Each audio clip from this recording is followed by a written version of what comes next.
Setembro é o mês dedicado à prevenção do suicídio e à sensibilização para as doenças mentais. O chamado Setembro Amarelo lembra que a depressão é uma das patologias mais comuns e, ao mesmo tempo, das mais silenciosas. A Organização Mundial da Saúde estima que 300 milhões de pessoas em todo o mundo sofram de depressão, uma doença que limita severamente a vida diária e que está associada a outro dado alarmante. É a principal causa de suicídio.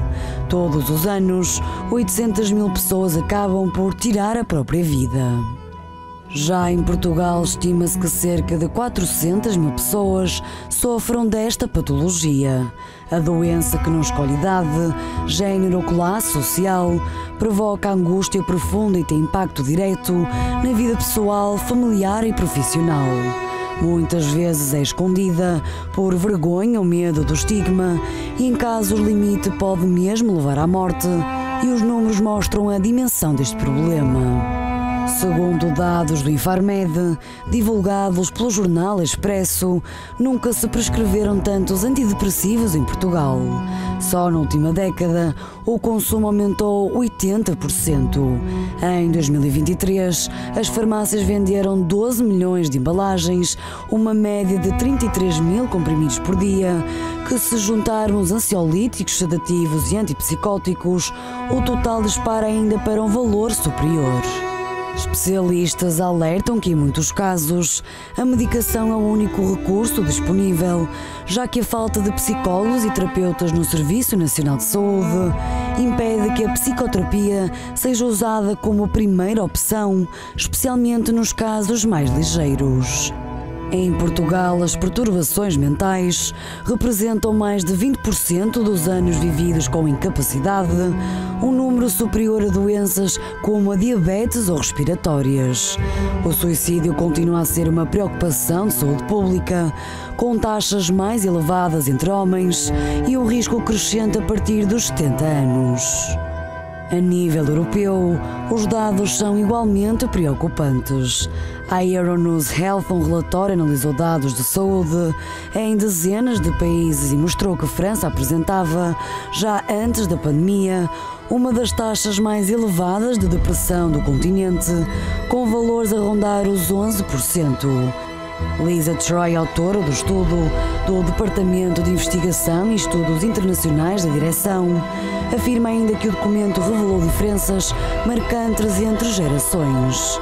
Os jovens do norte da Europa são os mais afetados, muitas vezes associados ao isolamento social e à pressão nas redes sociais, enquanto no sul e no leste europeu a prevalência é maior entre os idosos, em especial com aqueles que enfrentam problemas de saúde e situações de solidão. Mas a prevenção é possível e exige atenção aos sinais de alarme. Falas frequentes sobre morte, expressões de desespero, isolamento social, abuso de álcool ou drogas e mudanças bruscas de comportamento são sinais que, se forem reconhecidos, podem mesmo salvar vidas.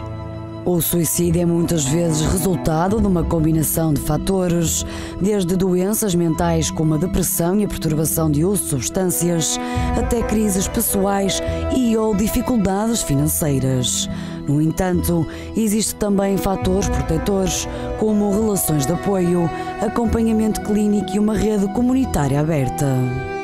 De acordo com o psiquiatra Ana Peixinho, dos Hospitais Lusíadas, a chave principal é a demonstração de afeto e fazer com que a pessoa sinta que não está sozinha. A médica sublinha que ouvir sem julgamentos, demonstrar preocupação genuína e encorajar a procura de ajuda profissional são passos decisivos. E, sobretudo, reforça a importância de nunca deixar isolada a pessoa em risco. A depressão não é sinal de fraqueza, mas sim uma doença que exige tratamento e apoio. E neste Setembro Amarelo, o apelo é claro: falar sobre saúde mental, quebrar o estigma e reforçar a prevenção são passos fundamentais para prevenir o suicídio e lembrar que ninguém precisa de enfrentar esta batalha sozinho.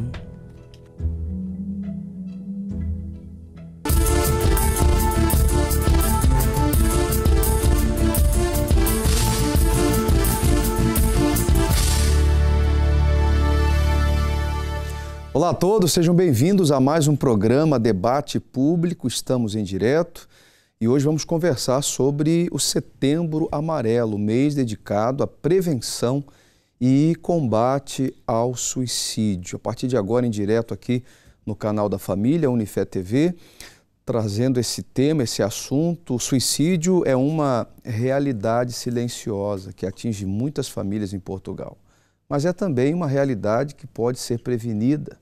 Falar sobre o assunto não é incentivar, pelo contrário, pode salvar vidas.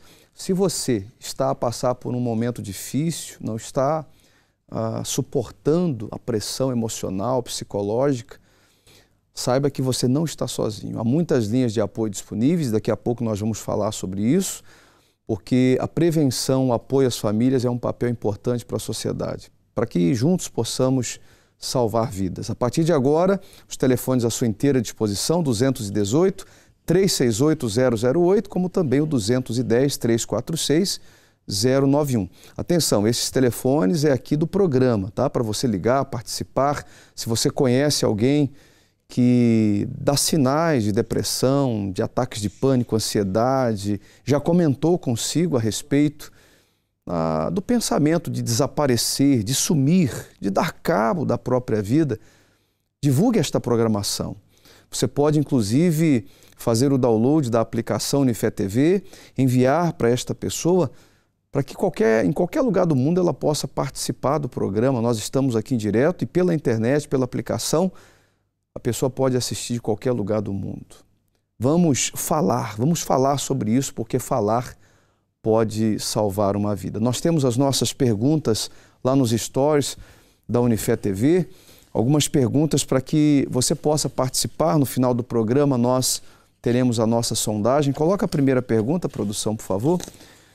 Você sabe o que é o Setembro Amarelo? Tem aí 3 opções para você poder responder. A segunda pergunta, por favor. Como está a saúde mental? De uma forma geral, o seu ponto de vista em relação à saúde mental das pessoas, dos jovens, né, dos adolescentes, dos adultos. Você pode deixar também aí a sua opinião. A terceira pergunta: o que diria a alguém que está a passar por um momento difícil? Escreve aí uma palavra de incentivo, de motivação, de consciencialização, porque no final do programa nós vamos mencionar essas palavras aqui. Com certeza vai ajudar alguém. E a quarta opção, depressão. Você pode escrever aí se faz parte da sua vida ou se faz parte do seu passado, porque esse assunto com certeza abrange a milhares e milhares de pessoas. Nós teremos hoje no programa convidados muito especiais, o Dr. José Pereira Neves, que é psicanalista integrativo, a doutora Daniela Lima, especialista em comportamento organizacional e de fatores humanos, também vice-presidente da Associação Portuguesa de Gestão de Pessoas. Estaremos também falando por videochamada com a doutora Liliana Pitacho, que é psicóloga. Os convidados, sejam bem-vindos, boa noite. Boa noite. Obrigado pela disponibilidade, né? Nós temos muitas perguntas e tenho certeza que as pessoas também lá em casa, os internautas, telespectadores, vão poder ter dúvidas esclarecidas, né, sobre os diferentes assuntos que referem à saúde mental, porque a depressão ela dá sinais, né? Eu queria que você já falasse um pouquinho sobre isso, sobre essa situação de comportamento, porque hoje a gente vive numa sociedade tão imediatista que as pessoas param um pouco para observar os sinais, né? Era exatamente. Boa noite. Boa noite. Muito obrigada pelo convite. É um gosto estar aqui. e estava exatamente a falar sobre isso com o José. Nós temos um estilo de vida tão intenso e quando eu cheguei ele disse logo, ainda vem super ativa. Eu exatamente, e estávamos a comentar que hoje em dia nós vivemos de forma tão intensa que nós não temos muitas das vezes tempo de olhar para as outras pessoas. E o que é que se nos exige hoje em dia é que tenhamos algum tempo para pararmos nós, para percebermos se nós estamos bem e também olhar para as outras pessoas. Porquê? Porque basta uma palavra para fazer de facto a diferença. E é exatamente esse o desafio hoje em dia, quando estamos no nosso dia-a-dia, estamos no nosso local de trabalho e no meu caso em específico também dou aulas, é um desafio muito grande conseguir olhar para as pessoas, parar a olhar para as pessoas e perceber e compreender e identificar alguns sinais que de facto são reveladores que as pessoas não estão bem. Agora, doutora Daniela, os sinais que a gente vê atualmente revela muito sobre a saúde mental dos cidadãos, né? Nós temos visto aí. Sim, nós compreendemos que hoje em dia as pessoas estão em profundo sofrimento. As pessoas não se sentem muitas das vezes confortáveis em pedir ajuda ou muitas das vezes a abrirem aquilo que elas estão verdadeiramente a sentir. Porquê? Porque as pessoas estão tristes, as pessoas sofrem, as pessoas muitas das vezes querem fazer o caminho e não sabem muito bem como é que podem e devem fazer este caminho e muitas das vezes temos aqui alguma vergonha de pedir ajuda. Okay? E eu acho que este é o maior desafio hoje em dia no que diz respeito às doenças mentais, é o pedir ajuda. Seria um sentimento de fraqueza por parte da pessoa? Eu acho que sim. Expressar algum tipo de necessidade? Eu acho que as pessoas temem ser julgadas pelas outras pessoas, porque no nosso processo de sociabilização nós temos a ideia que temos de ser fortes, aceitar desafios, há muitas expressões que nos vão dizendo ao longo da vida que os homens não choram e nós habituamos-nos muito a guardar sentimentos e este é o maior desafio hoje em dia, é exatamente este, é pedir ajuda, demonstrar que de facto não está a correr bem e que necessitamos de ter alguém que nos indique o caminho. Dr. José Pereira, que está conosco também aqui nos estúdios, a sociedade de forma geral está preparada para tratar desse assunto, falar sobre essa questão de suicídio, depressão. Existem estatísticas, doutor, que Portugal é um dos países onde as pessoas são muito depressivas, né? Quais as razões, no seu ponto de vista? Boa noite, obrigado pelo convite. De facto, aqui a colega de painel disse algumas coisas que podem responder a essa pergunta. Por exemplo, temos que ser fortes. Mas se nós aliarmos a força, por exemplo, a uma sensação de invulnerabilidade, mais do que termos boas respostas para as perguntas que fez, eu posso fazer boas perguntas, que é isso que é um psicanalista. Eu posso lhe fazer a pergunta assim: será que uma pessoa é mais forte quanto melhor sabe das fragilidades que tem ou quanto melhor oculta as fragilidades que tem? É que se eu souber onde é que eu sou fraco, onde é que eu sou frágil, e se eu souber pedir ajuda para me tornar mais forte, eu caio menos vezes e levanto-me mais rápido. Agora, se eu me tiver a fingir de forte para os outros e para mim próprio até, e não souber de mim o suficiente, não olhar para mim, normalmente eu caio, e quando eu caio muito fundo e é muito difícil depois irem-me buscar, e é aquilo que eu apanho em consultório todos os dias, porque nem eu sei de mim, quanto mais para explicar aos outros onde é que eu estou. Imagino que é alguém muito deprimido, que não conta a ninguém e não diz das suas vulnerabilidades, das suas fragilidades, e que aparece em consultório e a gente pergunta qual é a história, porque é que chegou aqui, e a pessoa não sabe explicar. Não sabe. E daí sai-se muito lentamente.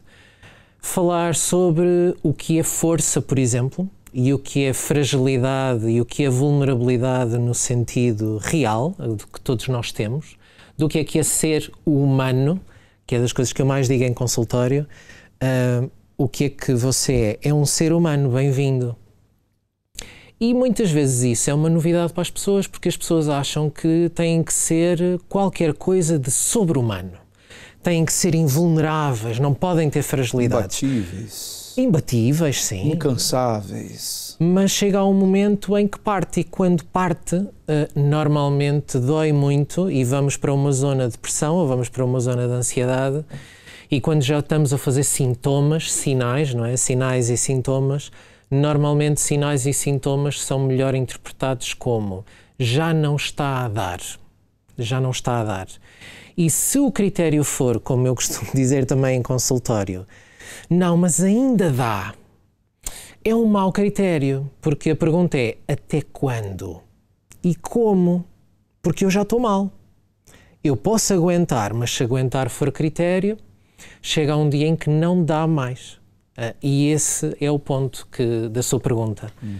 Quando não dá mais, eu tenho que assumir a falência daquilo que eu já não consigo fazer a alguém, e se não houver ninguém, como vimos na reportagem anterior, se não há ninguém que ouça, se não há ninguém que ofereça recursos, se eu tenho poucos recursos financeiros, económicos, por exemplo, eu vou pedir ajuda onde? A quem? Quem é que vai ouvir quando nem eu sei bem explicar? Está a ver?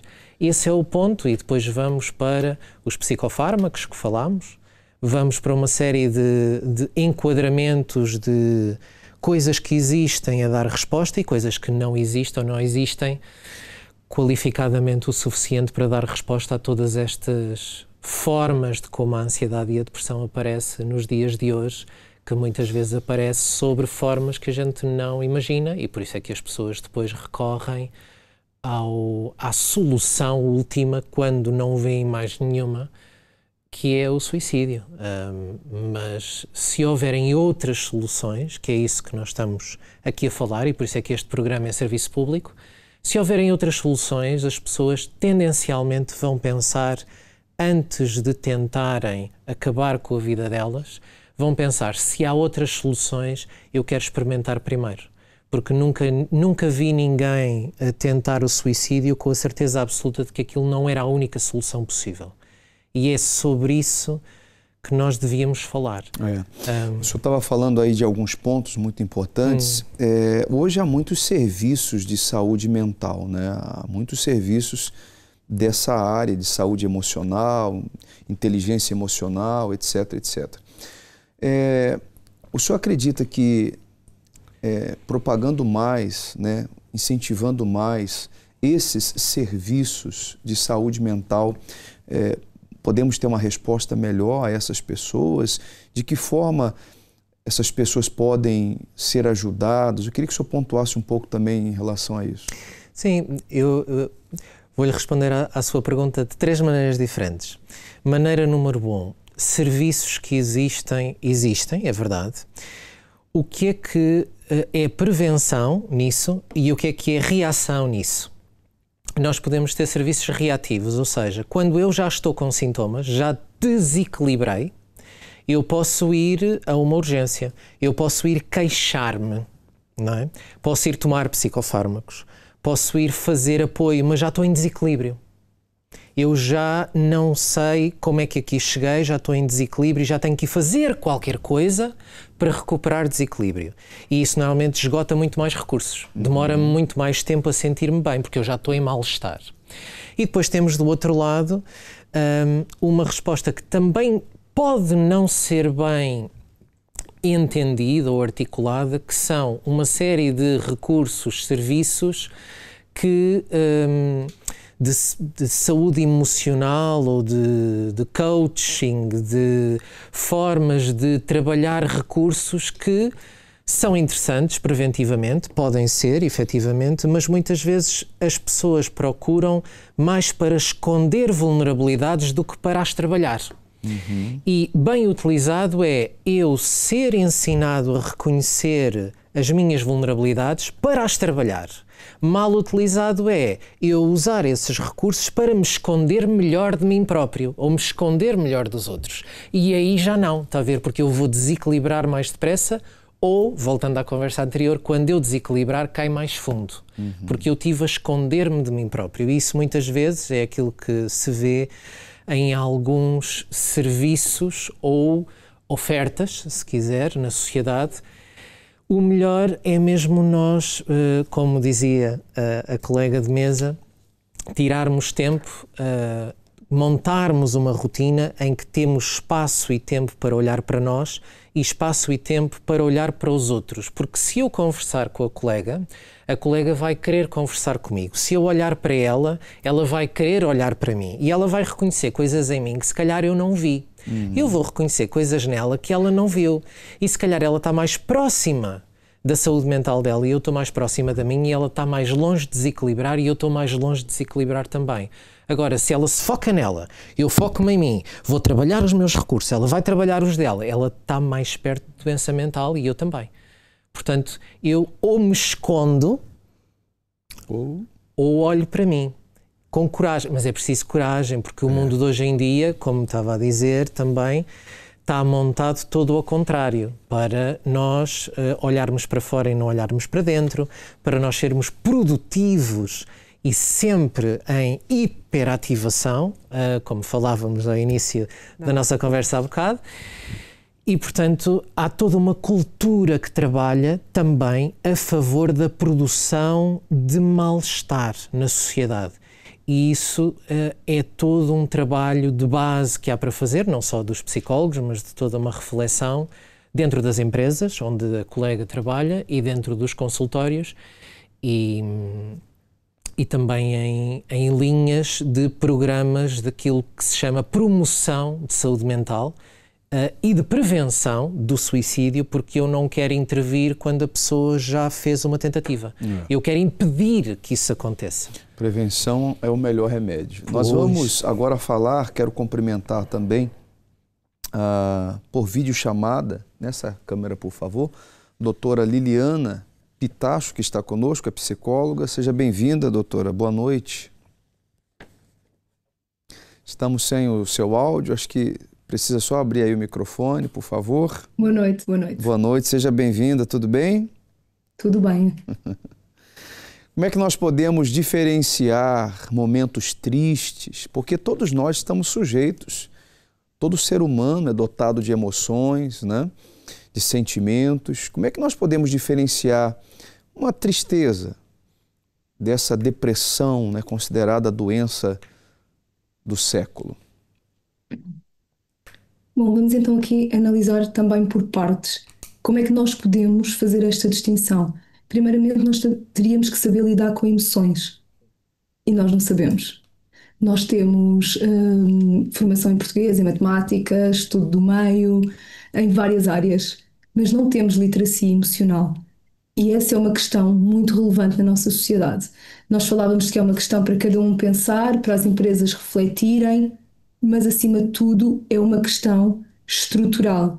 A questão do suicídio que estamos a falar é uma questão que se tornou tabu na nossa sociedade, assim como a questão das emoções. Nós devíamos ter literacia emocional desde crianças, e essa seria a maior prevenção que poderíamos fazer. Saber reconhecer as nossas emoções, identificar as nossas emoções, lidar com as nossas emoções e com as dos outros seria a melhor ferramenta que poderíamos ter. Quando nós falamos, e o colega falava muito bem, que nós nos escondemos, a questão é que nós nos escondemos porque na verdade nós não sabemos como lidar. E muitas vezes a inexistência do outro ao nosso lado para nos ouvir quando os problemas começam a crescer também está associado a isso, à incapacidade. Não é que eu não queira ajudar o outro, mas eu não sei lidar com a situação. Eu não estou preparado para lidar com a situação. E essa é uma das grandes fragilidades. Mas indo a como é que nós podemos separar esta questão? A questão da depressão é muito mais profunda do que uma tristeza num dia, do que uma irritação num dia, do que uma pouca vontade de fazer alguma coisa no outro dia. É consistente. É uma tristeza profunda que leva àquilo que é uma despersonalização. Portanto, a pessoa deixa de gostar das tarefas que lhe davam mais prazer, a pessoa deixa de ter motivação para fazer qualquer outro tipo de atividade e deixa de estar, de sentir prazer naquilo que sentia até então. Esta é a grande marca de diferença, mas também é verdade que temos nos tornado cada vez melhores a camuflar todos estes sintomas. E, portanto, é muito difícil de detectar no outro, porque as pessoas, nesta ânsia de viver todos os dias a uma velocidade alucinante, vão escondendo para si mesmo esta tristeza profunda, este sentimento de desprazer pela vida e, acima de tudo, o sentimento de desesperança, de não acreditar que algo vai mudar, que algo de bom vai acontecer. E este sentimento de desesperança é muitas vezes, juntamente com outros fatores, mas é um gatilho essencial para a questão do suicídio. Doutora, a senhora já atua na área há quanto tempo da psicologia? Então, eu sou psicóloga desde 2011. Nos últimos anos tenho-me dedicado bastante à questão do suicídio. Tenho alguns artigos escritos na área e porque tem sido de facto uma preocupação. Os dados são muito preocupantes. Os dados são pouco falados, são pouco abordados, mas no nosso país, de facto, é uma questão relevante. Eu posso vos dizer que os dados de 2023, portanto, de 2 anos, e 2022, 3 anos, são ainda inconclusivos quanto à taxa de suicídio no nosso país. Sim. Mas o inconclusivo que temos é um inconclusivo alarmante. A taxa de suicídio voltou a crescer. Okay? E voltou a crescer para os 9,8 em 2023, o que significa que praticamente 10 pessoas em cada 100 mil habitantes põem termo à vida, à própria vida. E isto é preocupante. E estamos a falar de taxa, porque quando falamos de número e pensamos no número diário de pessoas que cometem o suicídio, ainda nos preocupa mais, porque estamos com uma realidade de que 2 a 3 pessoas por dia cometem o suicídio. E isso não afeta só quem se suicida e põe termo à vida, afeta todos os membros e familiares. Estima-se que cada pessoa que põe termo à vida influencia a qualidade de vida de 6 a 8 pessoas à sua volta e influencia de forma negativa. Então era sobre isso que eu queria pontuar, porque a senhora como psicóloga tem atendido aí a muitos casos. Mas por que para muitas pessoas, grande parte da sociedade, ainda, a senhora até mencionou a questão do tabu, por que ainda é um tabu para muitas pessoas procurar um psicólogo? Porque muitos até satiram isso, acabam debochando de alguma forma, dizendo que psicólogo é para pessoas que estão com as faculdades mentais em déficit, né? Para não expressar aqui de uma forma contrária. Mas por que ainda existe isso, com tantos programas, com tanta conscientização, com esses números alarmantes de suicídio diários que foram mencionados? Existe tabu porque as pessoas, como eu disse no início, não sabem lidar com a questão das emoções. E quando nós falamos em que existe cada vez mais informação sobre saúde mental, aquilo que também acontece é que estamos a assistir a uma banalização do tema da saúde mental. E isso deve nos preocupar, porque a banalização chega a chegar à desinformação. Hoje tem aqui no programa, num canal claramente familiar, especialistas, mas se nós formos a redes sociais, se formos aos meios de comunicação, nós vemos muitas vezes pessoas sem formação essencial a falar de saúde mental e a ditar aquilo que são as receitas ou as mesinhas que para si funcionaram para sair da depressão ou para combater a ansiedade. E isso acaba por criar muita frustração. As pessoas já estão vulneráveis, estão suscetíveis a estas sugestões e quando tentam e falham, caem num buraco cada vez maior, como dizia o colega, e torna-se muito mais difícil de levantar. É claro que o ideal será sempre procurar ajuda especializada, mas a verdade é que percebemos que esta banalização do tema em tudo quanto são redes sociais e meios de comunicação acaba de certa forma por não ser vantajoso. Aquilo que é uma mais-valia, que torna um tema que está em destaque e que nos permite falar cada vez mais sobre ele, é uma verdade, mas por outro lado banaliza-o e acaba por espalhar cada vez mais informação também falsa e pouco consistente sobre estes temas. Daqui a pouquinho eu volto com a senhora. Nós vamos a uma matéria secundária que traz alguns dados. Preste atenção.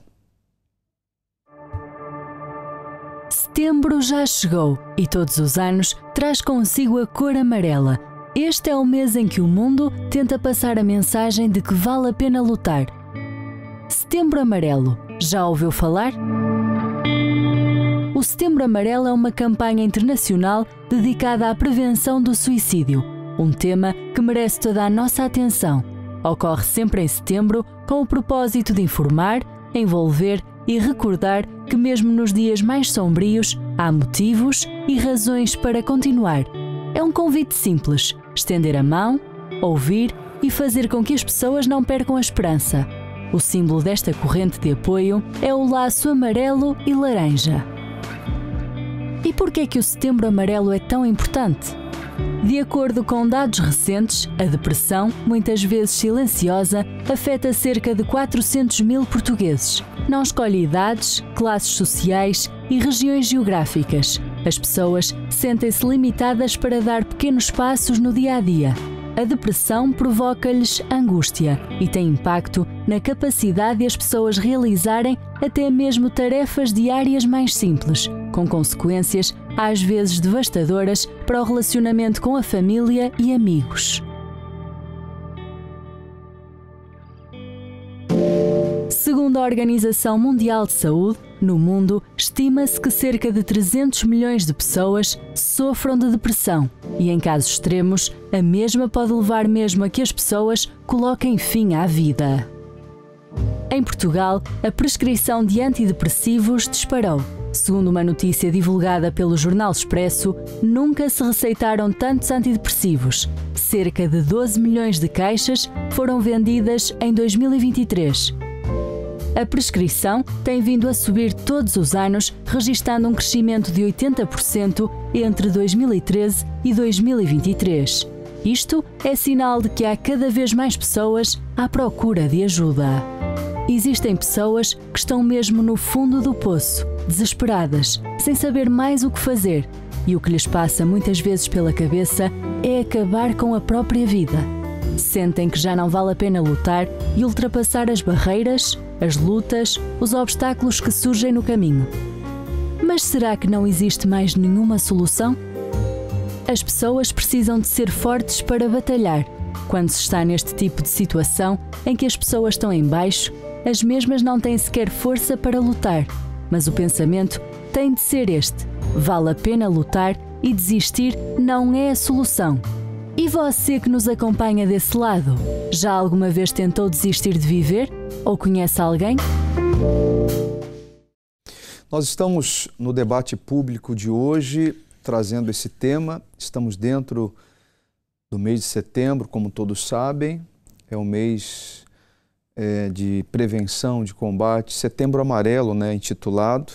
E em Portugal, o suicídio continua a ser uma realidade preocupante, que afeta pessoas de todas as idades, entre jovens, adolescentes, adultos. A situação também merece uma atenção cada vez maior, sinais de sofrimento, questão emocional, muitos pedidos de ajuda. Isso mostra que o suicídio não é apenas uma questão individual, mas sim um problema de saúde pública que precisa ser discutido e sem tabus. Nós não estamos aqui a incentivar, alguns grupos, algumas pessoas tendem a criticar quando se traz esse assunto à mesa, questão de estatísticas e tal, mas na verdade precisa ser falado. Doutora, como é que as famílias, as comunidades, as instituições podem estar mais próximas dessas pessoas que sofrem? Bem, no meu entendimento, eu acho que, conforme temos estado a falar, nós temos de ter e promover, de facto, aqui um diálogo construtivo. Temos de atuar sempre numa lógica preventiva. Temos de começar, desde da mais tenra idade, de começar a falar sobre estes temas. É verdade que até há muito pouco tempo era muito raro falar sem alguém que tinha tentado suicídio ou que se tinha suicidado. A realidade é que nós, hoje em dia, percebemos que cada vez mais as pessoas, infelizmente, por se encontrarem sozinhas, acabam por muitas das vezes não ter mais nenhum caminho. O objetivo e o que nós devemos fazer é promover canais abertos, sensibilizar as pessoas, estar disponíveis. Porquê? Porque é muito difícil alguém que está em sofrimento assumir e chegar ao pé de alguém e dizer: olha, eu estou a sofrer, eu não consigo, eu não sei como é que isto se faz, pode ajudar-me. A maior parte das vezes as pessoas, dentro daquilo que são, dentro daquilo que é o seu dia-a-dia, as pessoas tentam esconder-se, as pessoas tentam camuflar os seus sentimentos e não mostram. Por exemplo, muitas delas até pela posição que ocupa, por funções que desenvolvem. Exatamente. É como se fosse uma cobrança, uma exigência muito alta para essas pessoas poderem reconhecer, né? Muitas das vezes, o que é que nós temos hoje em dia? Nós criámos aqui um modelo de produtividade, um modelo em que nós queremos ser altamente produtivos, somos altamente competitivos em contextos organizacionais e quando ocupamos determinadas funções e muitas das vezes não temos tempo para olhar para nós. Não temos tempo para parar, não temos tempo para identificar os sinais, o cansaço, porque nós estamos em processo automático. Eu, quanto mais dou, mais quero entregar. E contra mim falo, muitas das vezes, que sofro exatamente desse mal, porque muitas das vezes nós ultrapassamos aquilo que é um desempenho normal, e saudável, correto? E passamos para um outro nível em que nós, se não estamos a desempenhar, entre aspas, a desempenhar sempre e a performar, não é? Nós sentimos que não estamos a conseguir atingir os nossos objetivos. Eu acho que aí volto a um artigo que foi escrito pela professora Liliana, o vício para o trabalho. Muitas das vezes nós temos, se por um lado queremos ter bons níveis de desempenho, precisamos de saber que temos de parar, que temos de ter aqui períodos para poder recuperar, para nos podermos reequilibrar e para poder fazer encontrar este balance, não é? Porque entre aquilo que nos é pedido, o que nos é pedido muitas das vezes nas organizações, aquilo que nós queremos da nossa vida e aquilo que a nossa família nos pede, nós muitas das vezes entramos em desregulação e queremos, nesta tentativa de continuar a fazer e a mostrar que somos bons e que estamos a cumprir com aquilo que nos é pedido e muitas das vezes até estamos a dar mais do que aquilo que nos é pedido, esquecemos de que há coisas que são extremamente importantes, que é o nosso equilíbrio, que é o ter tempo para as nossas coisas, o dormir, que ainda há bocado falávamos na questão do descansar e de ter Hoje aqui... as pessoas descansam um pouco. Muito pouco, porque muitas das vezes nós até podemos estar parados, até podemos não estar em atividade, mas nós continuamos sempre em atividade. Porquê? Porque temos as redes sociais, porque nos vamos deitar e continuamos a sincronizar o nosso e-mail e se alguém nos manda um e-mail, quando nos manda um e-mail não quer dizer que nós tenhamos de responder. Muitas das vezes nós temos de saber... algo automático. Exatamente, são os tais processos automáticos. Nós hoje em dia estamos habituados a dar resposta sistematicamente. Tanto isso acontece no trânsito também, hein? Sim, muitas das vezes temos reações automáticas. Nós temos que falar de um programa aqui sobre trânsito, Sim. Porque isso tem aumentado muito. Hoje a gente vê com facilidade... As pessoas a terem atitudes muito hostis, sem qualquer tipo de razão, não é? Exatamente. Muitas das vezes nós respondemos de forma intuitiva. Vamos entender aqui. Esse desequilíbrio... Há um grande fator que nos mostra o seguinte, não é só as exigências das instituições, dos membros da família, por parte da própria pessoa também há esse desequilíbrio. Temos de essa autoexigência de respostas imediatas, de uma produtividade rápida e cada vez melhor. Então, o problema... na grande maioria, começa dentro da pessoa, começa com ela. Sem dúvida. Muitas das vezes nós não conseguimos perceber quais são os nossos limites e até onde é que nós podemos ir. E na expectativa de conseguir entregar e de ser sempre a nossa melhor versão, o tal herói com a capa, não é? Nós entramos naquilo que é, vamos descendo para o tal buraco, não é? Progressivamente, e muitas das vezes quando nos apercebemos estamos tão cá em baixo que nós já não sabemos o que é que havemos de fazer. Portanto, muitas das vezes o nosso próprio inimigo somos nós, não são os outros. Já ouvi essa expressão. O doutor José Pereira, que é psicanalista integrativo, está conosco aqui nos estúdios. Eu vejo que ele está aí já para falar. Sim, vamos lá, vamos... Sim, só complementar duas ou três coisas. O problema nasce dentro de nós. O problema é cultural, mas a cultura integra-se na realidade. Eu costumo dizer que nós somos... tendencialmente tudo seria perfeito, não é? Mas quanto mais nós nos afastamos da nossa natureza e nos afastamos da natureza ela própria, normalmente há problemas. Se eu sou feito para dormir naturalmente X de horas, porque o sol se põe, não é? O sol põe-se, mas eu depois agarro num telemóvel com uma luz branca e azul, que é a luz do sol do meio-dia, e ponho a 30 centímetros do rosto. E, a partir de determinado ponto, o meu cérebro não sabe se é meio-dia, se é meia-noite. E, portanto, eu vou desregular o meu sono. E quantas depressões não se vêem em consultório que são desregulações daquilo que se chama ritmo circadiano, que é, eu, teoricamente, deveria andar, a minha produtividade deveria estar ligada a quando o sol está no ar, eu sou produtivo. Quando o sol se põe, eu vou descansar. Descansar, aquela palavra proibida, não é, na sociedade, descansar, como assim? Mas isso existe? Descansar, isso é necessário? Não é necessário, nós idealmente estamos sempre a produzir, porque senão somos... não valemos. Só que isto é uma mentira, porque o descanso faz parte da produtividade. Porque o descanso, se não fizer parte da produtividade, nós estamos mais longe da nossa natureza, porque todos os mamíferos na natureza descansam. E, portanto, quanto maior o afastamento para a natureza, e isto é verdade no sono e é verdade na alimentação, porque há 50 ou 100 anos atrás nós comíamos com mais qualidade, apesar de menos, comíamos com mais qualidade do que comemos agora, havia mais capacidade de absorver alimentos e nutrientes do que há agora, há mais doenças do que há agora, e falava a colega há pouco sobre a questão da educação emocional nas escolas, e eu falo sobre outra coisa que seria serviço público, que é a educação alimentar nas escolas.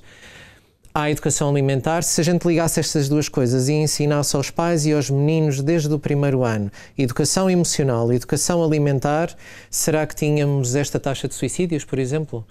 Mas o que é que a alimentação tem a ver com a saúde mental? Tudo. Sim. Basta ver a evidência científica que existe nos últimos anos sobre nutrição em saúde mental.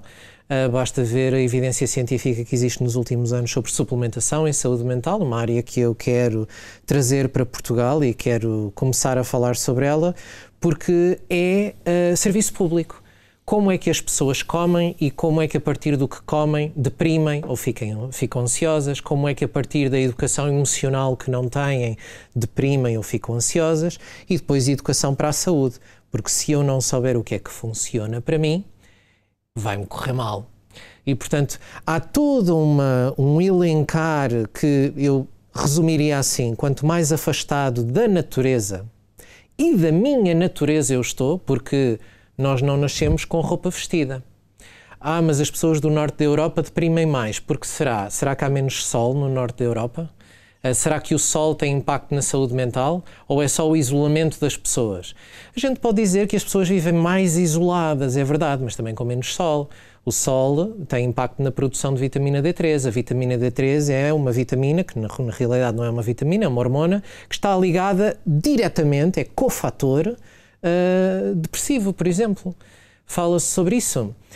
Não se fala suficientemente sobre isso. Não fala. E, portanto, há todo uma conversa a fazer sobre como é que nós podemos intervir em saúde mental de uma forma integrada, por isso digo que sou psicanalista integrativo, de uma forma integrada, falar sobre evidência em saúde mental, evidência técnica e científica, porque o afastamento à natureza, hoje em dia à nossa natureza e à natureza do que é a natureza ela própria, porque se eu for caminhar na natureza, fico com mais saúde mental, porque também há evidência científica sobre isso, porque se eu apanhar mais sol, fico mais perto da minha saúde mental, porque se eu comer melhor... mas o que é comer melhor?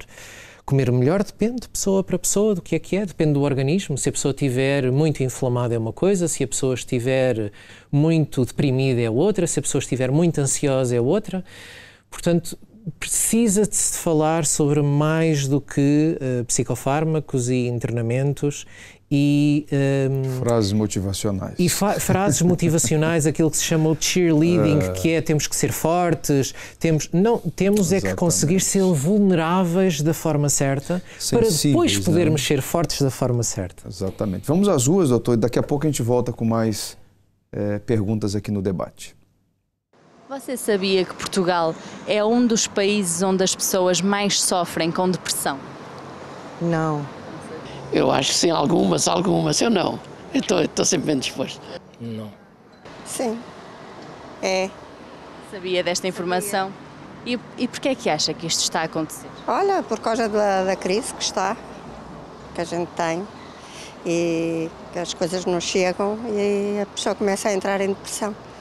O dinheiro não chega, as coisas muito caras e pronto. Porque deve ser situação pior do que em outros países da Europa, não é? Mas o que é que leva normalmente uma pessoa a ter uma depressão? Ordenado mais pequeno, acho que menos trabalho, não é? Acha que os problemas financeiros estão na origem das depressões? Exatamente, eu estou numa empresa que trabalha nisto, em auditorias e contabilidades e essas coisas, onde se vê o problema é falta de dinheiro para as pessoas. E então querem comprar as coisas e não têm, e a cabeça não aguenta. Não sei, tem a ver muito com o modo de vida, com o estilo de vida, com um sistema que é muito permissivo. Como é que está a sua saúde mental neste momento? Não está lá muito bem, a mental acho que esteja bem, mas não sei, também não está assim muito bem, que também a pessoa, eu já estou há 2 meses em casa também, não é? Mas... Você já alguma vez sofreu de depressão? Não, mas estive a quase, um bocadinho. Teve ali momentos mais... Na altura que eu me divorciei, foi. Foi muito complicado essa altura? Foi um bocado complicado, tinha uma filha pequena, foi muito complicado, mas pronto. Como é que está neste momento a sua saúde mental? Meu, acho que é ótimo. Você nunca sofreu de depressão? Não. Conhece alguém que já tenha passado por isso? Não conheço. Como é que está neste momento a sua saúde mental? Até a data está ótima, não tenho tido problemas. Nunca passou por nenhuma depressão? Não, nenhuma. E conhece alguém que já tenha passado por isso? Tanta gente, pá. Olha, a minha ex-mulher, pronto, essa foi outra. Muitos problemas para mim, depois cabeça. E eu fui sempre uma pessoa sempre bem disposta, não me estou a promover com esses problemas. O que é que você diria a alguém que neste momento se encontra depressivo e que pensa muitas vezes em desistir da vida? Penso, não é a solução. Desistir da vida não é a solução. Se as pessoas têm que ser tratadas, isso funciona um bocadinho com pessoas, no caso dos alcoólicos e outros assim, que às vezes não assumem enquanto não assumirem o seu problema, provavelmente a solução não será muito fácil de alcançar. Agora, o problema é exatamente o sistema que permite que essas pessoas circulem na vida, não é? Circulem na via pública, circulem na vida sem o acompanhamento necessário e sem ser atendidos os prejuízos que podem ser causados a terceiros. Isso é muito grave. O que é que você diria a alguém que neste momento se encontra depressivo e que pensa em desistir da vida? Eu tentava dar-lhe uma opinião para não fazer nada de mal e para olhar pelos filhos que tem cá e que tudo se ia compor com a ajuda de alguém que pudesse ajudar. Era só que eu... O que é que você diria a alguém que neste momento se encontra depressivo e que pensa em desistir da vida? Eu, quando vejo uma pessoa dessas, eu tento lhe dar sempre com bom conforto. O principal que uma pessoa tem que ter. E não estar com tristezas, e dar-lhe sempre um aval, sempre superior àquilo que a gente está. E ele está. É o que toda a gente deve fazer. Diria a essas pessoas para pedir ajuda? Se estiver já muito avançado, é pedir ajuda. Que há muita ajuda, que há muitos tratamentos para essas pessoas. Não se deixar chegar até ao fim. Cada um expressando aí a sua opinião. Me dê imagens, por favor, da doutora Liliana. Doutora, eu tenho 2 perguntas em uma para a senhora. A primeira é a seguinte: a senhora, como atuante há 16 anos na área da psicologia, o Estado tem tratado a saúde mental como uma prioridade? Queria que a senhora falasse sobre isso e também experiência que a senhora teve de atender alguém, um paciente, já nesse estado avançado de ter pensado em dar cabo da própria vida e que tipo de ajuda a psicologia pode trazer a uma pessoa assim? Bom, quanto à primeira parte da questão, a questão relativa à valorização do Estado para a saúde mental. Não tem sido dada claramente a devida importância. Dar a devida importância significa que teríamos planos estruturais para a promoção de saúde mental e atualmente não assistimos a isso. Aquilo que nós assistimos é que o número de psicólogos, por exemplo, nas escolas, é ainda insuficiente, o nível de psicólogos nos centros de saúde é insuficiente, bem como nas urgências também é insuficiente. E é relevante que se repense estas percentagens de profissionais da área da saúde mental a trabalhar junto da população. Mas também é necessário que se repense programas que possam prevenir efetivamente, desde tenra idade, toda esta questão, quer a questão da literacia emocional, também a questão da alimentação que o colega destacou e com toda a razão, porque nós não nos podemos esquecer que muitas vezes as perturbações de nível psicológico, de nível mental, têm sim a ver com desregulações hormonais ou químicas do próprio organismo e, portanto, temos sim que preveni-las.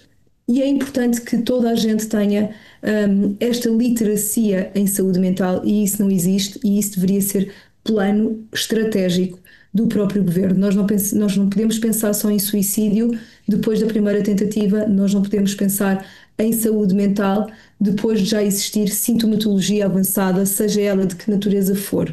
Portanto, não tem sido dada a devida importância à saúde mental. E isso é algo que eu já referi outras vezes e continuo a destacar e vou dar um exemplo muito claro que também já dei em outras situações. Nós assistimos a claras campanhas governamentais para prevenção de acidentes rodoviários e de facto cada morte é uma morte e deve ser lamentada exatamente com a mesma intensidade, mas o número de mortes por acidente rodoviário é inferior, claramente inferior ao número de mortes por suicídio do ponto de vista ano. Portanto, porque é que não existe a mesma intensidade para campanhas de prevenção de suicídio? Nós sabemos que existem alturas do ano que são críticas e onde os suicídios aumentam bastante, nomeadamente o inverno, outono, inverno, a área do Natal é onde também existe muita intensidade de suicídios e, portanto, devemos ter isto em atenção. Como disse há pouco, a questão do tabu e de existir algumas pessoas que criticam quando se fala de suicídio, que parece que aumenta a taxa, vai aumentar o número de suicídios no país, isso não é verdade. Não existe qualquer dado científico que comprove que falar do tema aumenta a probabilidade do suicídio. Aquilo que nós sabemos é que falar do tema esclarece e torna-nos cada vez mais alerta. Não existe qualquer dado que prove exatamente o contrário. Quanto à questão de tipo de intervenção que pode ser feita então com pessoas em tempo, em momentos de limite. Nós estamos aqui a falar da questão dos psicofármacos e a verdade é que em caso limite o psicofármaco pode ter que ser utilizado. Okay? Não vamos olhar para o psicofármaco como algo negativo.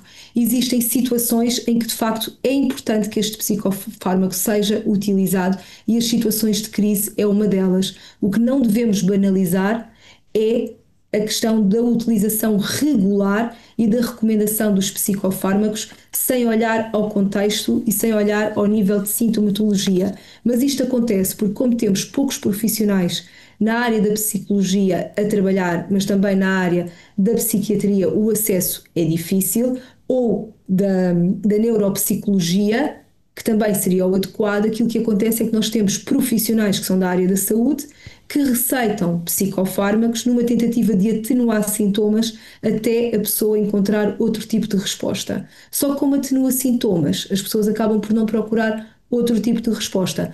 Além disso, nós temos, e aqui vai depender muito da corrente da psicologia que estejamos a falar, mas temos intervenções cognitivo-comportamentais que ajudam a reestruturar a nível de cognição e que vão, de certa forma, modificar o pensamento e o comportamento das pessoas com quem trabalhamos. Em momentos de crise, aquilo que se faz é que este acompanhamento tem que ser muito mais regular, muitas vezes tem que ser um acompanhamento permanente.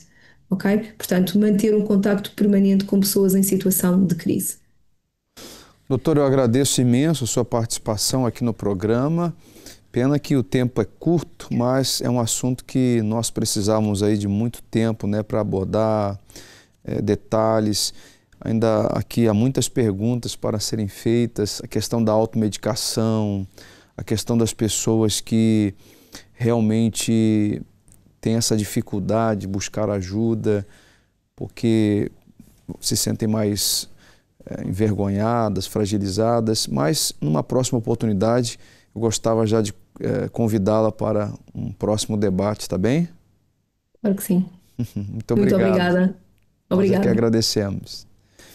218-368-008, você que sofre com depressão, você que talvez está acompanhando o programa e se identificou com o tema, você já pensou em dar cabo da vida, você está sofrendo por conta de uma tristeza profunda, associado à perda de alguém, uma frustração sentimental, a perda de um trabalho, né, da autoestima. Algo desencadeou essa depressão, esse pensamento de tristeza, porque a depressão também está associada a decepções emocionais, perdas emocionais. O doutor falava há pouco das questões físicas, que realmente também devem ser avaliadas, questões de alimentação, suplementação, questões hormonais. É um conjunto de coisas, né, doutor? São fatores diferenciados de pessoa a pessoa. Eu queria que o senhor falasse um pouquinho a respeito dessa questão. Ainda muitas pessoas têm dificuldade de entender, né, e tratam os sintomas, quando na verdade para resolver o problema, atenuar a situação, tem que se buscar a origem, correto? Claro. Que está causando aquilo, né? Claro, sim, ir às causas e não aos sintomas é uma frase batida, não é? Feita, mas o atendimento médico, psiquiátrico, normalmente aquilo que é feito em 5 minutos, em 10 minutos, em 20 minutos. Normalmente não se qualifica muito mais do que sintomas nesse tempo. É impossível, por melhor que o profissional seja, e os profissionais de saúde na área médica são pressionados de alguma forma à produtividade também e, portanto, como é que se atendem pessoas e se qualificam causas em saúde mental, pergunto eu, 5 minutos. Com 5 minutos de consulta? Impossível. Eu não consigo e qualquer colega duvido que consiga, porque nós temos que perguntar, temos que querer saber, temos que qualificar uma história clínica e isso não se faz em 5, nem em 10 minutos, nem em meia hora. Depois temos a questão da intervenção em crise. A intervenção em crise eu tenho que perceber causas, mas para perceber causas eu tenho que perceber o que é que se passa na pessoa, o que é que se passa na história da pessoa, o que é que se passa com o corpo da pessoa, o que é que se passa na mente da pessoa, e o que é causa e o que é sintoma, porque a depressão pode ser uma causa, a pessoa perdeu alguém significativo e deprimiu e não consegue sair dali e a partir dali o corpo vai de rojo, ou o corpo vem de rojo há muito tempo porque eu me alimento mal, porque eu desregulei o meu sono, porque eu tenho uma sensação de que não vale a pena cuidar de mim, eu não sei se quero cuidar de mim, porque nunca fui educado a isso, porque há uma educação para o cuidado que eu posso não ter tido e vou negligenciando aquilo que eu faço comigo, nos meus hábitos, não faço exercício, alimento-me mal porque a educação alimentar que tive é pobre e vou deprimindo e a mente depois vai de rojo atrás disso.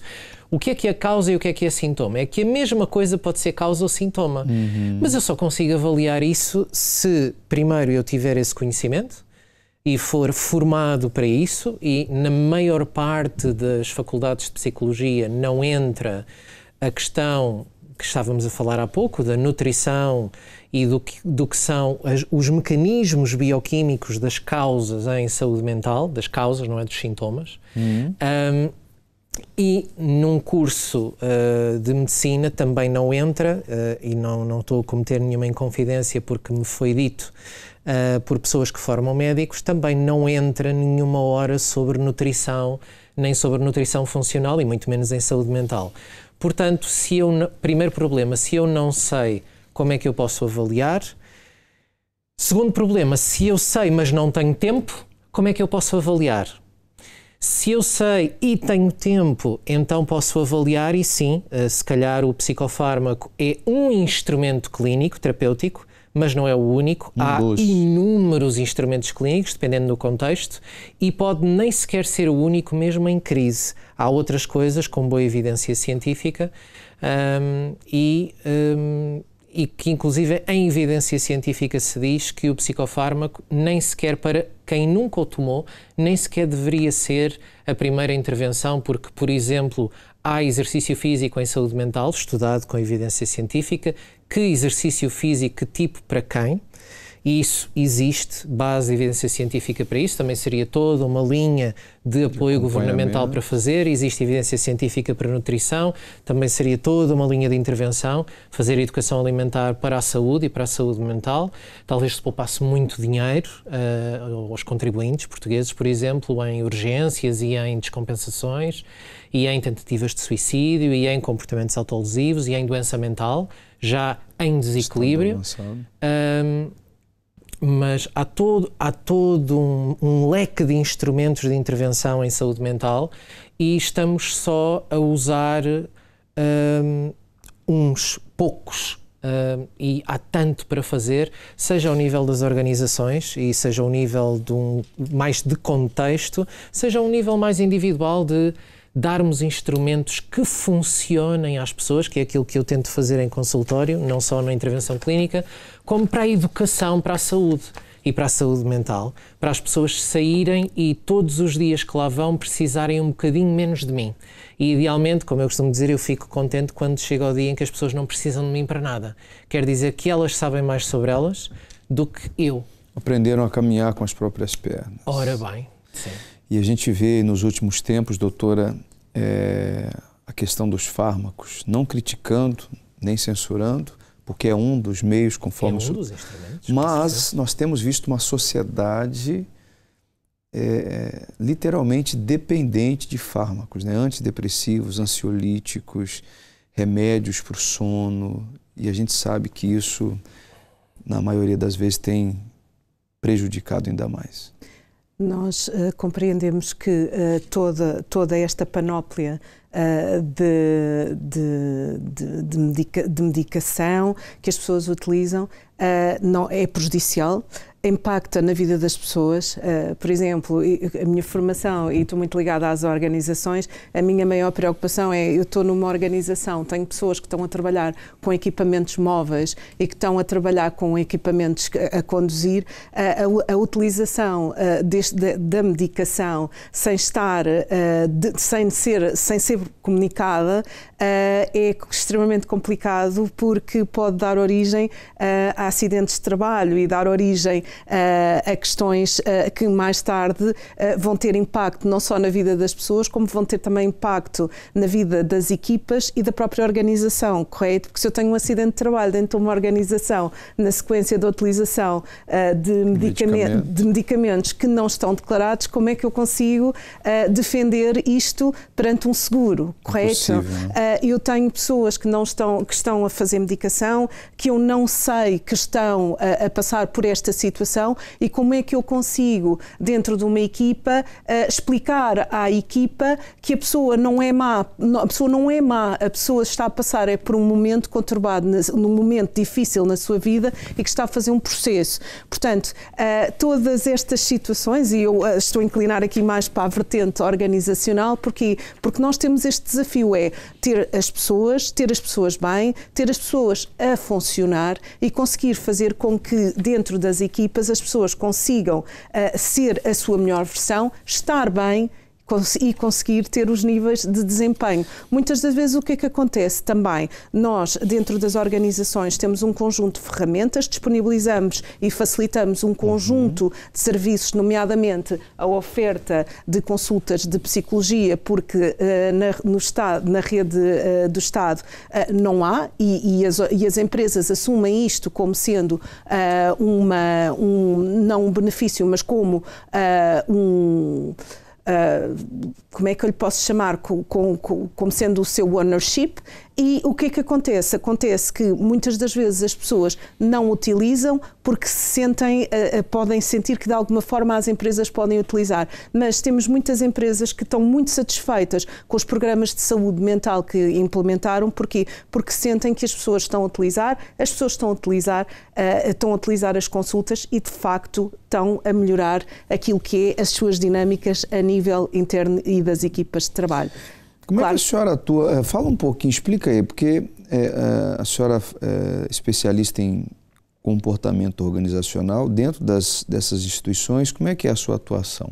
É assim, nós neste momento estamos a focar-nos naquilo que as pessoas consideram como sendo uma mais-valia. Eu trabalho dentro de uma organização que me proporcione as melhores condições a nível de bem-estar. Eu quero estar em organizações que não só me compreendam, como me ajudem a ser a minha melhor versão. Eu, dentro das organizações, a minha intervenção está ao nível do bem-estar dos 4 eixos estratégicos. Há bocado o senhor dizia que quando eu tenho problemas financeiros, a tal literacia financeira vai impactar na minha saúde mental, claro, porque eu sei que cheguei ao dia 9 e já não tenho dinheiro para fazer face às minhas despesas o resto do mês. Portanto, vai impactar na minha saúde mental. Se eu não tiver, eu quero facilitar e quero estar dentro de uma organização que me permita ter um programa em que me proporcione ginásios e mindfulness ou que tenha um ginásio dentro da organização. Quero estar dentro de uma organização que me proporcione um conjunto de iniciativas que promova a qualidade das relações sociais entre os meus colegas e as minhas chefias. Porquê? Porque também quero ter, então, os tais programas de saúde mental. Nós, dentro das organizações, o que é que queremos? Queremos olhar para a organização, queremos conhecer as pessoas, queremos perceber qual é a percepção que as pessoas têm dos 4 eixos estratégicos do bem-estar e que impactam na sua saúde mental, porque todos eles funcionam sempre de forma circular e interligados. Completamente. E se eles estiverem todos interligados e estiverem todos a funcionar, é espetacular, porque é só aquela alegria. Empresa.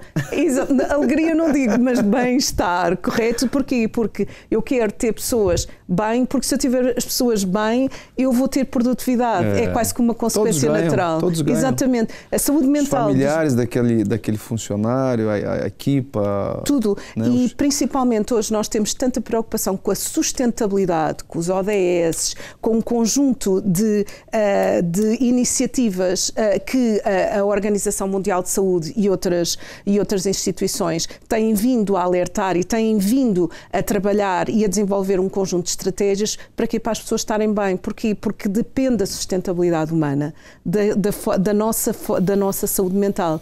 Portanto, quanto melhor eu estiver, melhor líder, melhor colega, melhor pessoa, melhor mãe, melhor esposa, melhor filha, melhor amiga, melhor cidadão menos brigas no trânsito, menos estresse nas ruas. Isso, mais saúde mental para todos. É o que a sociedade precisa, né, doutor? Sem dúvida, sem dúvida. É uma pena que o nosso tempo é curto. Vamos à sondagem do programa de hoje, produção. Vamos ver como é que as pessoas reagiram lá nas redes sociais. Coloca aí, por favor, assim que possível. A pergunta: sabe o que é o Setembro Amarelo? 67% diz que sim. Uma grande maioria, 17%, acha que sim, de repente não com tantos detalhes, e ainda temos aí uma porcentagem que não faz a mínima ideia. Realmente é assustador ainda termos 16% de pessoas que não fazem ideia. Algum comentário sobre essa primeira sondagem? Doutor? Força.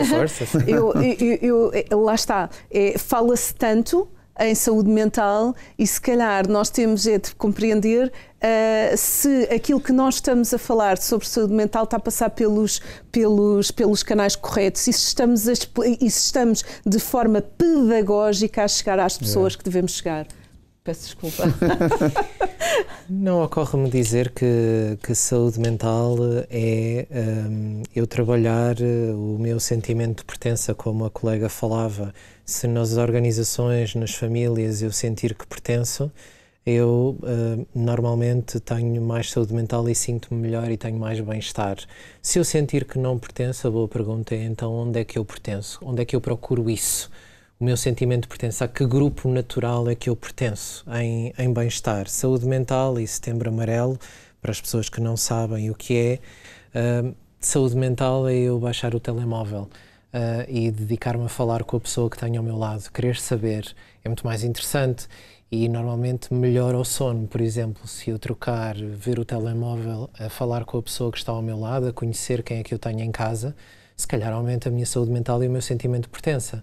Por exemplo, se eu me dedicar a baixar o telemóvel enquanto como, se calhar eu vou descobrir que tenho outras pessoas à mesa e se calhar baixo os meus níveis de stress, porque a hiperativação, que também está estudada com os telemóveis, também me deixa em mais stress e não é só no trânsito, não é? É também à mesa com as pessoas. Eu fico mais hiperativado e, portanto, mais em modo de sobrevivência e eu vou comprar conflito com quem? Com a pessoa que eu tenho ao meu lado. Não é com a pessoa lá distante, não sei aonde. Esposa, e, portanto, filho, talvez possamos falar de saúde mental de formas mais práticas e talvez possamos dar nuances às pessoas do que elas possam fazer e talvez para a próxima as 16 pessoas que disseram que não sabem o que é, possam pelo menos saber a partir de hoje que podem baixar o telemóvel e que se calhar à noite, a partir do momento em que o sol se põe, o telemóvel é para baixar e é para falar com a pessoa que tem ao vosso lado e a diferença que isso pode fazer na vossa vida. E no casamento. E no casamento, e na relação com os filhos. Hoje os filhos, eles não conhecem os pais não conhecem os filhos. Pessoas que moram dentro de um mesmo ambiente, mesmo teto, não se conhecem por causa dessas atitudes. Vamos à segunda pergunta. Como ficou aí? Como está a sua saúde mental? 44% diz ótima, 50% já teve melhores dias e apenas, aí está a questão, tá vendo? 6%, será que é só 6% que precisa de ajuda? Pois, que... E essas 50% que diz que já teve melhores dias, não estão a precisar de ajuda? Sim, é como aquela senhora dizia há pouco na entrevista, não é? Então, e já teve depressão? Não, quer dizer, um bocadinho, se calhar. E, portanto, as pessoas, a questão é, sabem avaliar-se? Não sequer sabem avaliar-se quando se pergunta como está a sua saúde mental. O que é saúde mental? Eu sinto-me bem ou sinto-me mal? Eu às páginas tantas nem sei, portanto, já tive melhores dias... mas se calhar ainda dá, se calhar ainda aguento. Aquilo que o senhor falou no início. Sim, e portanto, quando cair eu depois logo vejo. O preciso de ajuda, a boa pergunta é, precisam e já procuraram? Se não procuraram, procurem, porque vai fazer diferença e as pessoas que já viram melhores dias podem não chegar a precisar de ajuda e a estar muito mal para pedir ajuda. Podem pedir ajuda para se manter bem. Imagine que não precisa de ficar mal para pedir ajuda. Podem só manter bem-estar, em vez de precisarem de se sentir mal. Que é uma coisa que eu digo muito em consulta. Eu trabalho para que a pessoa chegue a um momento em que faça a manutenção de bem-estar e saiba o que é que funciona para ela para manter bem-estar. Porque senão nós andamos constantemente em altos e baixos e a degradar a nossa saúde e a ter menos qualidade de vida porque gerimos mal-estar em vez de gerirmos bem-estar. E isso é desnecessário para todas aquelas pessoas que responderam aquilo, mesmo aquelas que dizem que se sentiram ótimas e que se sentem ótimas, também não sei o que é que isso quer dizer, porque eu não me sinto ótimo todos os dias, há dias em que eu durmo pior. Ninguém se sente ótimo todos os dias. Portanto, também não sei, eu tenho mais medo de uma pessoa que me responde que se sente ótima do que uma pessoa que diz que precisa de ajuda. Eu tenho mais medo daquelas pessoas, porque aquelas pessoas podem não estar a avaliar bem o registro em questão e podem precisar de ajuda de facto e não saber ainda. E se calhar... A gente vê isso em estatísticas, né, em noticiários, pessoas que estavam aparentemente um dia antes de cometerem o suicídio, trabalhando, se relacionando, sempre, sim. Selfies na internet, convívios, e no outro dia tirou a vida. Mas isso é fácil de explicar, as pessoas entendem mal essa questão. Há uma coisa que se chama, mal comparado mas bem comparado, as pessoas vão perceber do que é que eu falo. Há uma coisa que se chama as melhoras da morte. Sim. Quando a pessoa está muito mal, em estado terminal, há um dia, há um momento, há umas horas em que de repente fica muito bem e fala com toda a gente e umas horas depois morre. E quem já decidiu que vai cometer suicídio tem as melhoras da morte, que é: eu sinto-me tão desesperado, sinto que aquilo é a minha única solução. Quando eu decido que vou fazer, eu de repente sinto um alívio brutal.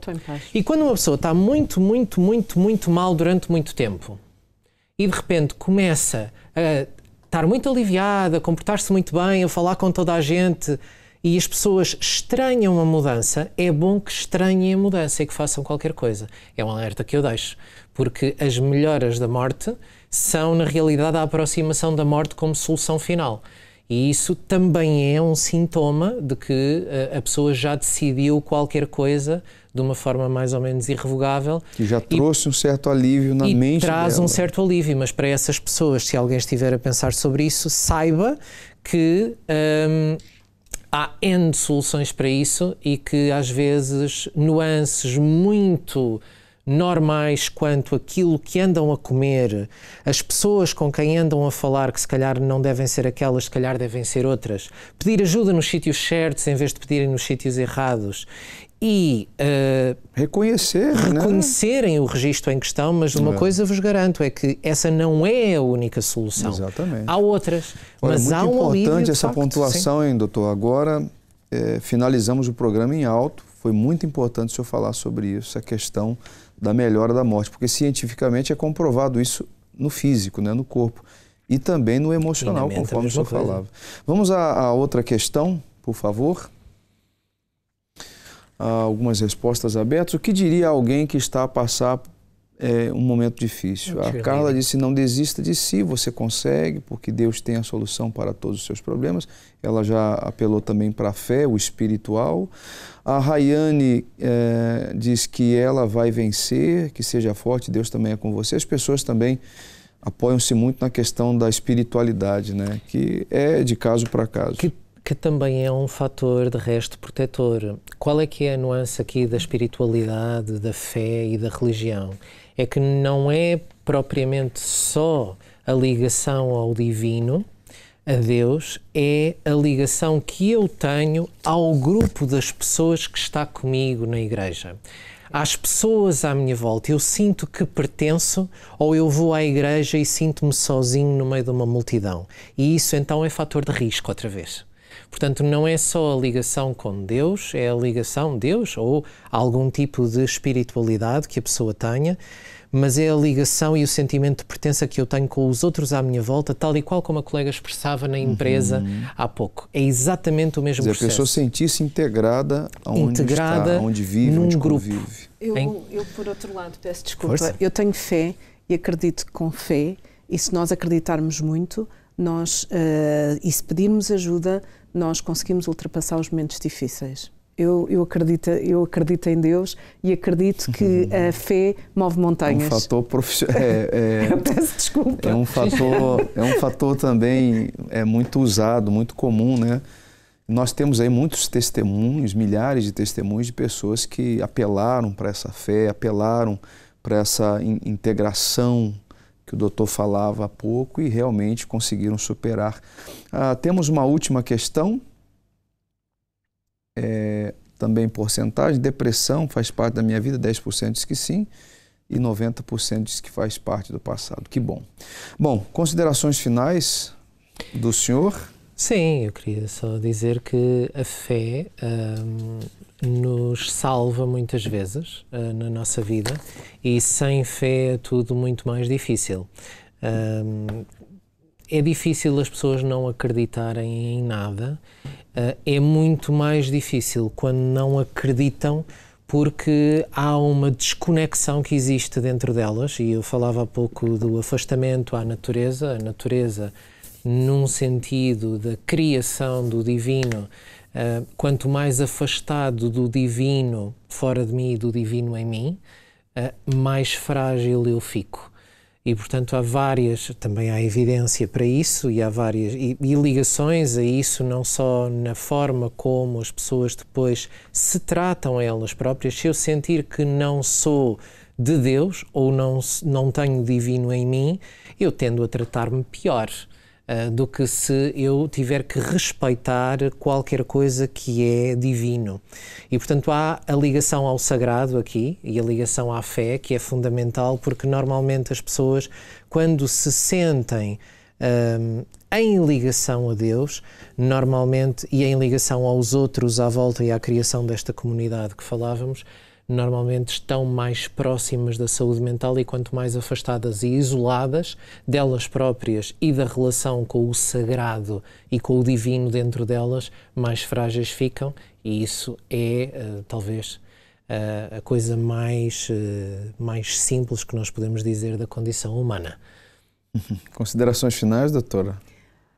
Bem, eu no meu entendimento e da experiência que eu tenho, eu acredito piamente que nós temos uma grande responsabilidade.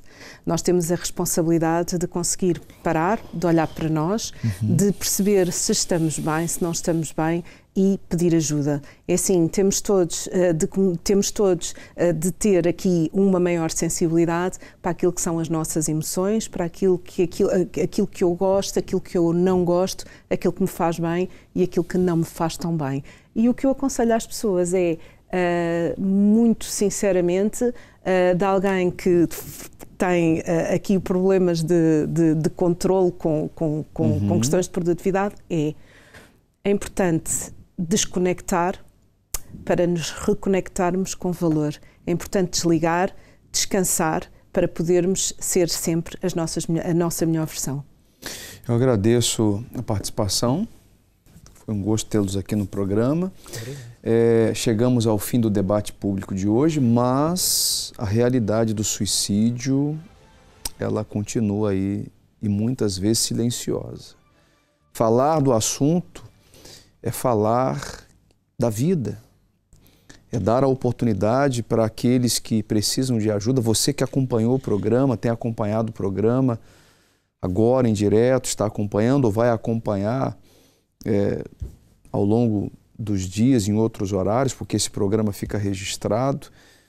Saiba você que existe uma saída, existe uma alternativa, sempre haverá uma saída, que não é, talvez, é o que você pensa. Tirar a própria vida, dar cabo da própria vida.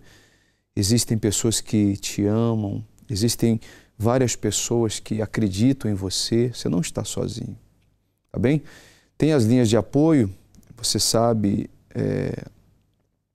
que em Portugal há muitas linhas de apoio e nesse Setembro Amarelo é divulgado com mais intensidade. Nós temos também uma linha de apoio emocional e espiritual, que é 24 horas, 218-368-008. Você pode ligar agora, inclusive daqui a pouquinho, logo após o intervalo, o Marcos Bueno vem aí com uma programação especial, vai também falar sobre essa questão. Se você precisa desabafar, conversar, pedir ajuda, apelar para a fé, né?